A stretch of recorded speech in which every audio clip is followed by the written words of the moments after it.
Oh my gosh, I'm literally putting blankie under my butt bones. Because it's cold? No, because my butt is bony. I think I need to put a pillow under it. Yes. Oh, Do I'm it. taller. That's perfect. See, now you're like my height. Yay. Okay, this is good. This is good. Okay. Okay, so I guess I need to do the intro. You're like taller than me. It's weird. I love it. I like it.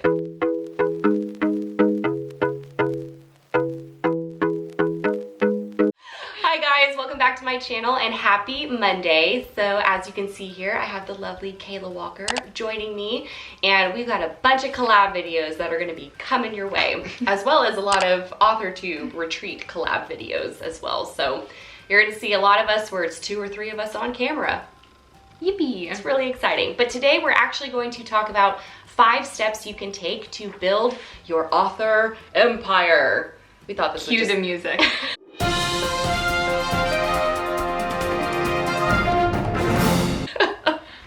We thought this would just be a really fun video to do, so let's go ahead and roll on into these 5 tips. Okay, step 1 is to define your brand / niche. So you're gonna have to define what you stand for. What is your message? What are you putting out there? What is your author platform going to be centered around? So we can give some examples, kind of what our author platforms are centered around. So mine's really focused on designing your best life, productivity, time management, and fitting in all the things that you want to do in a day. So that is really what my platform is all about, and I want to create content that is inspiring and motivating for you to live your best life and do all the things that you want to do. So all my content revolves around writing, travel, and motivation. So ideally it is for the person who dreams of just writing and traveling around the world to create a life they love. Whatever your interests are, I think it's always good to pick 3 things you love and try and make your content beneath those 3 things so that your channel isn't confusing for the viewer. If they're confused, they don't buy. If they're confused, they won't listen in. If they're confused, they're not going to stay. So be very clear on who you are, play to your strengths and your unique skills and the unique quirky sides to you. Play to all of that and form your brand, form your message, find your niche. Number 2 is decide which platforms are right for you. This means which platforms make sense for your end goal, but also which platforms you actually like spending time on. So when I first got started, I actually had a blog as well, and I realized I spent 90% of the time trying to make this blog perfect, and when I looked at the analytics, only about 1% of people found me through my blog. So this was a huge eye-opening experience because I realized I was wasting a ton of my time, but it was a really good learning experience. So it's really, really important to realize where you would love to spend your time, you know, where is your genius zone, and then roll with it. That. Where is your genius zone? That is so good. I did the same thing. I had a blog when I first started out, and I found that I actually didn't like blogging, which is funny, right? Because I'm a writer, so you would think I would like blogging. Yeah, I tried to force myself into liking it. Yeah, I'm like, I should be loving this. I should be loving this because I'm a writer, but truth is, I didn't. I wanted to write stories. I wanted to write books. I didn't want to write more or less like nonfiction type content for a blog. And I also find that video, like YouTube, has just been something I've always been interested in. I love editing my videos. I love filming them. I love coming up with the content. It's a more creative way for me to get my advice and inspiration and my knowledge out there to everyone. So that's why I found YouTube has been a great platform. I've also discovered that podcasting, so I'm finding that for me, voice is very powerful for my platform. Video and voice are 2 of the huge things. I used to think it would be like writing blogs and also taking photos on Instagram, but those have been like, you know, slower platforms to grow. Like Twitter, Facebook, Instagram have been much slower. My podcast and YouTube have been the ones that have really skyrocketed. So again, you have to play to your strengths and find that unique talent or skill set you have, a way people can connect with you more, and decide which platforms are going to serve you best. Not everyone is going to be comfortable in front of the camera. Some people may be more comfortable podcasting and talking into a microphone in their pajamas. I've done that before. I mean, if you love books, there's always Bookstagram. Bookstagram is huge. It's a huge thing on Instagram. So I mean, you don't force yourself into, I say this because I feel like you get a lot of questions, because I get a lot of questions. Yes. On just, I don't feel comfortable in front of the camera, I would never want to be. Then don't. Like, there's so many amazing ways that you are going to fall in love with one of them. That's something you don't have to feel like you're forced into. You're going to love yourself so much more that you didn't force yourself into trying to fall in love with something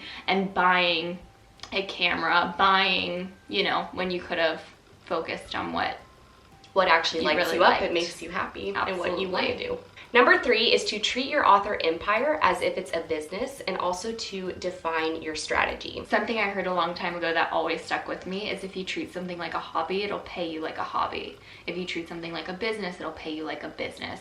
So when you see people constantly showing up on YouTube or on their blog, on Instagram stories, those are the people that are getting that success because they're showing up like it's their job. Also, when you're treating something like a business, you need to have a well-defined strategy. So again, this ties into understanding what your brand is, where your niche is, what you're really going to be focusing on. You need to have a strategy and understand also where your audience sits. So that's kind of where it's difficult a little bit, because for young adult audiences, I feel like a lot of them are on Snapchat and on YouTube, and like I write young adult books, so that's why these platforms worked out for me.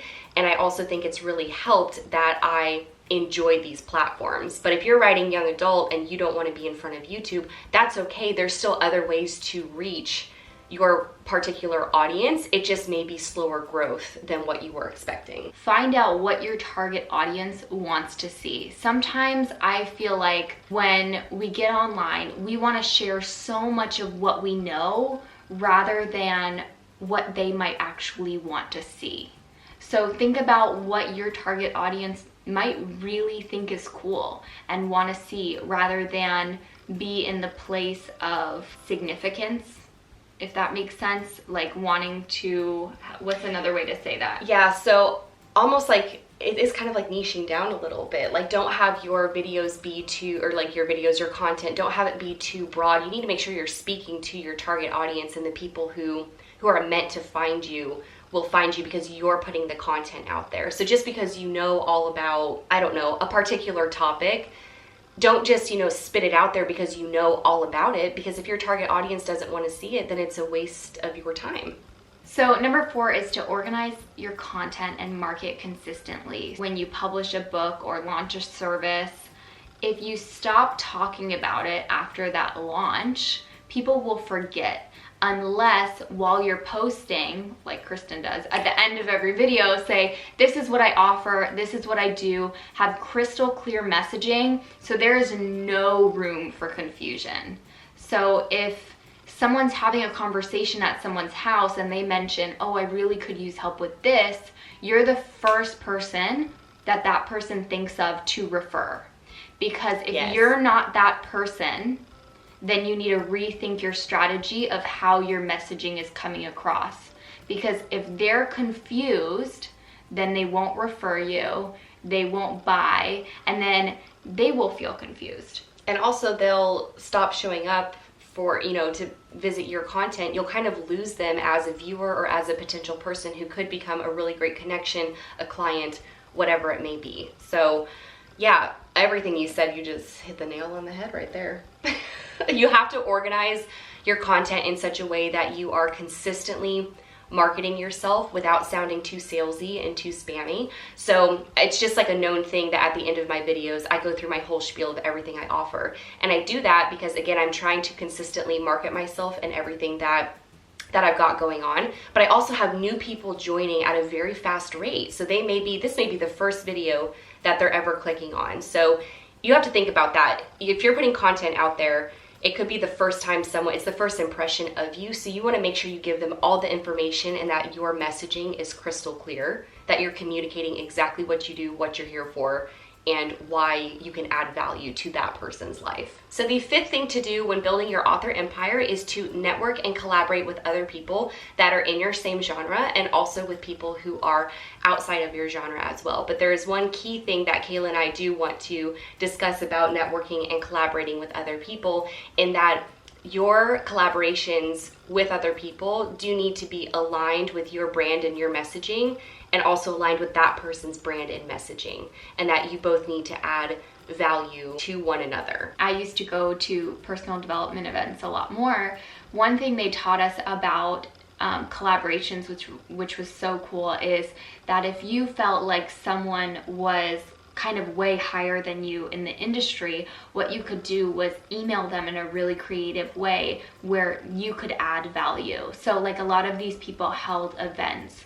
Well, you could say, you know, would you be on my channel? Would I be able to interview you on my channel as a guest if I sold blank tickets to your event in advance? Like, I would love to collaborate with you. It really aligns with me. You know, this is how you've impacted me, or this is why I think that.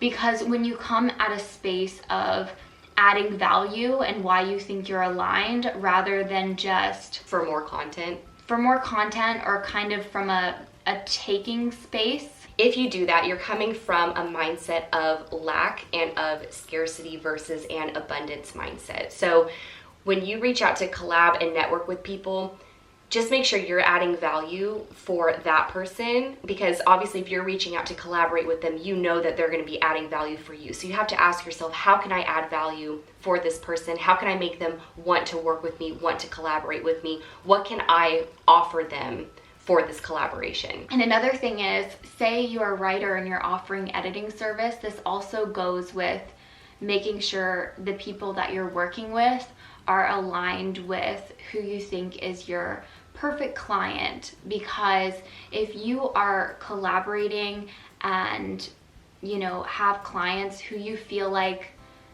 might not be the perfect fit for you, that's kind of giving the universe a signal that to attract more of that, that you're settling to attract more of that type of person who maybe isn't your ideal client or the ideal person that you want to work with. Because those people are out there for collaborations, for clients, for anything. They're out there. And so the things you decide to partake in are going to be a signal to the universe saying, these are the types of people and the types of collaborations and the type of energy that I want to attract into my business and my life and my platform. As for networking, I would say to go to the events that you know that they're going to be at, you know, whether it be big conventions like BookCon, or, you know, maybe small events that they're holding, or just get-togethers. Definitely go to them, like network in person. I think that's people. So important. So important. That's so much stronger than email. Yeah, face-to-face, if you take the time to show up at an event,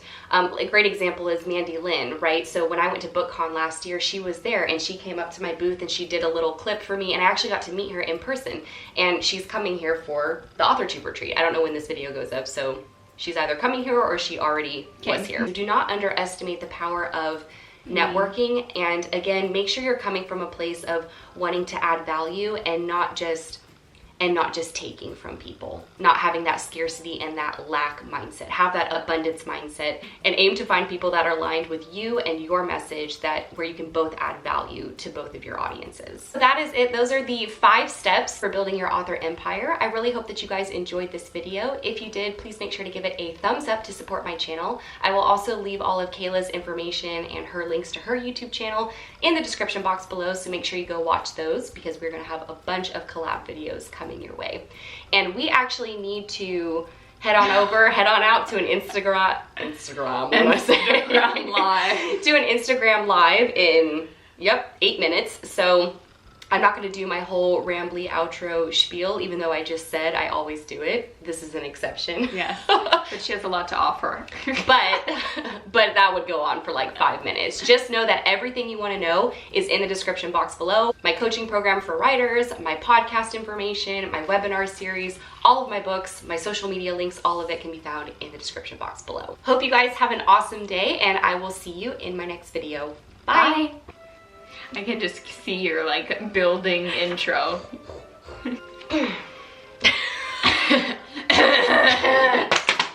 Number 2 is decide what platform. Sorry. Because it's like